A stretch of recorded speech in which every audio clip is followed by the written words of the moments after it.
भारतीय राजनीति में एक बड़ा बदलाव सामने आता दिख रहा है। खबरें तेज हैं कि राजनाथ सिंह एक बार फिर भारतीय जनता पार्टी के राष्ट्रीय अध्यक्ष बनने जा रहे हैं। अगर ऐसा होता है तो यह घटनाक्रम 2014 की यादों को ताजा कर देगा। वह समय जब राजनाथ सिंह पार्टी अध्यक्ष थे और उन्होंने नरेंद्र मोदी को प्रधानमंत्री पद के लिए नामित कर सभी को चौंका दिया था। लेकिन इस बार कहानी और भी दिलचस्प है।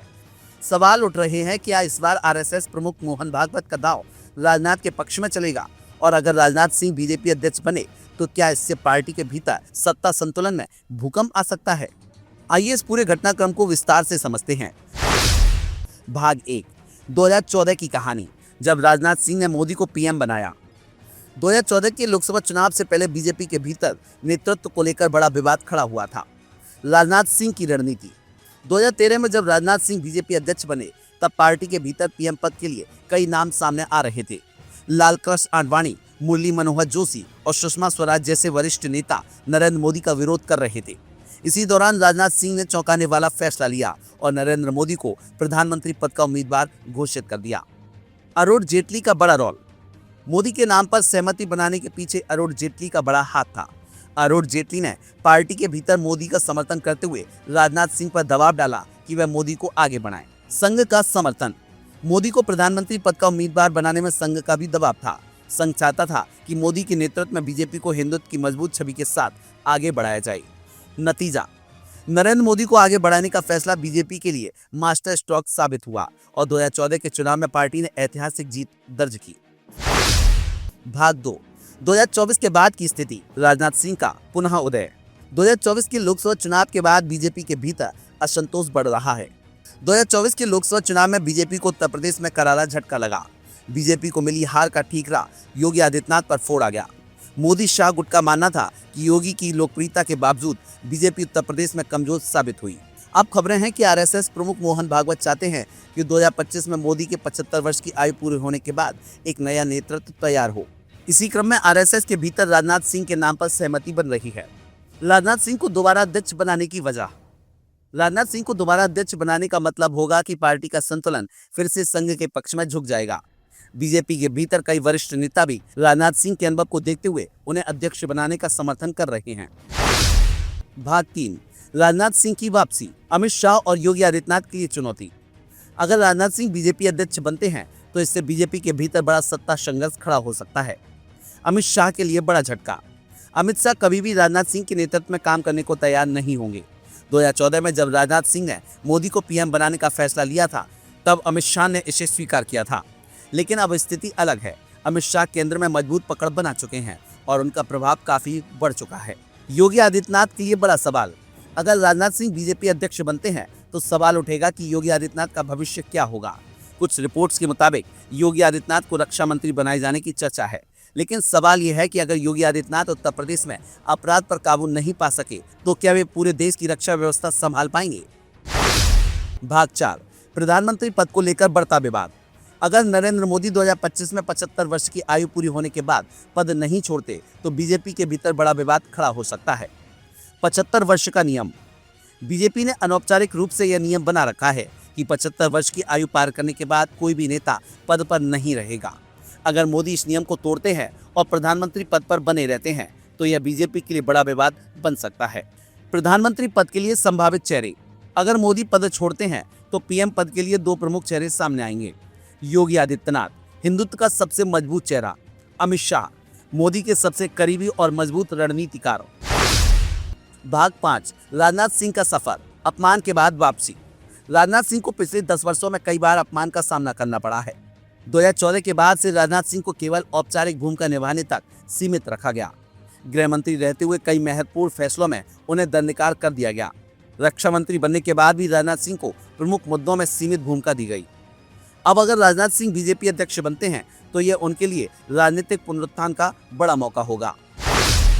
भाग 6, आगे का रास्ता, कौन होगा विजेता। आने वाले महीनों में 3 बड़े सवालों का जवाब मिलेगा। नंबर 1, क्या राजनाथ सिंह बीजेपी के अगले अध्यक्ष बनेंगे। नंबर 2, अगर योगी आदित्यनाथ रक्षा मंत्री बनते हैं तो उनका प्रदर्शन कैसा रहेगा। नंबर 3, क्या नरेंद्र मोदी 75 वर्ष का नियम तोड़कर प्रधानमंत्री पद पर बने रहेंगे। अगर राजनाथ सिंह अध्यक्ष बने और मोदी पद छोड़ने को तैयार नहीं हुए तो बीजेपी के भीतर बड़ा राजनीतिक संकट पैदा हो सकता है। 2014 में राजनाथ सिंह ने नरेंद्र मोदी को आगे बढ़ाकर भारतीय जनता पार्टी में नया इतिहास लिखा था। अब 2025 में भी वैसी स्थिति बनती हुई दिख रही है। राजनाथ सिंह की संभावित वापसी बीजेपी में सत्ता संतुलन को हिला सकती है। क्या इस बार भी राजनाथ सिंह का दांव सफल होगा या फिर अमित शाह और योगी आदित्यनाथ अपने मोर्चे पर इस राजनीतिक जंग को जीतने में कामयाब होंगे?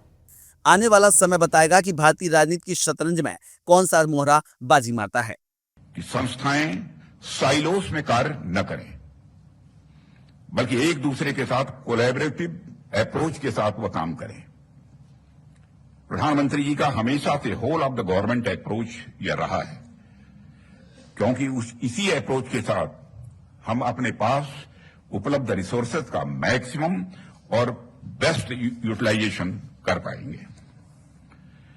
साथियों, मुझे लगता है कि यह अप्रोच सरकार के स्तर से आगे अब संस्थाओं तक भी आनी चाहिए।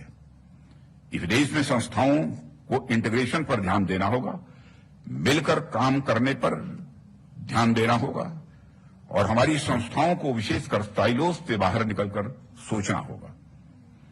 मैं मानता हूं कि इन साइलोस को तोड़ना इतना मुश्किल भी नहीं है जितना आम तौर पर यह लगता है या फिर कभी कभी दिखता भी है। हमें केवल अपने दृष्टिकोण को व्यापक करने की जरूरत है। What is needed today is to have a broad national outlook. हम सब जानते हैं कि तवांग भारत के प्रमुख बौद्ध स्थलों में से एक है। पूरी दुनिया को अहिंसा का संदेश देने वाली उस धरती का भारत में इंटीग्रेशन भी बाब खातिंग ने अहिंसा के दम पर ही किया। इतने बड़े क्षेत्र को, इतने इंपॉर्टेंट क्षेत्र को बिना किसी हिंसा के भारत में शामिल कर देना कोई यह छोटी बात नहीं है। अपने आप में मैं मानता हूं कि बहुत बड़ी बात है और इन्हीं आदर्शों पर चलते हुए हमारे प्रधानमंत्री जी के नेतृत्व में हमारी सरकार ने जम्मू और कश्मीर का भारत में पूर्ण विलय किया और आर्टिकल 370 भारत के पूर्ण इंटीग्रेशन में एक बहुत बड़ी बाधा थी। सारा देश इस बात से अच्छी तरह अवगत है। हमने उस बाधा को दूर किया है और सबसे बड़ी बात यह है कि हमारे इस प्रयास के दौरान कहीं एक भी गोली नहीं चली, कहीं किसी नुकसान की भी कोई खबर नहीं आई है और यह बड़ी बात है। हमने सभी स्टेक होल्डर्स को ध्यान में रखकर पूरी सुरक्षा के साथ, बेहद शांति के साथ इस कार्य को संपन्न किया है। मेजर बाब खातिंग ने हम सबको यह बताया कि राष्ट्र की एकता और संप्रभुता हम सबके लिए पैरामाउंट होना चाहिए। हमने उनके इस आदर्श को आत्मसात किया और आज परिणाम हमारे सामने है।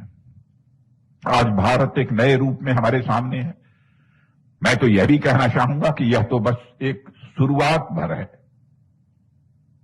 मेजर बाब खातिंग के दिखाए गए रास्ते पर तो अभी हमें चलना शुरू भर किया है।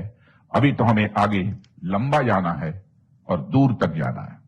और आप हमसे जुड़े रहने के लिए सब्सक्राइब करें YouTube पर, फॉलो करें Twitter पर और लाइक करें Facebook पर। और ज्यादा जानकारी के लिए आपको टाइप करना होगा सिर्फ न्यूज नशा।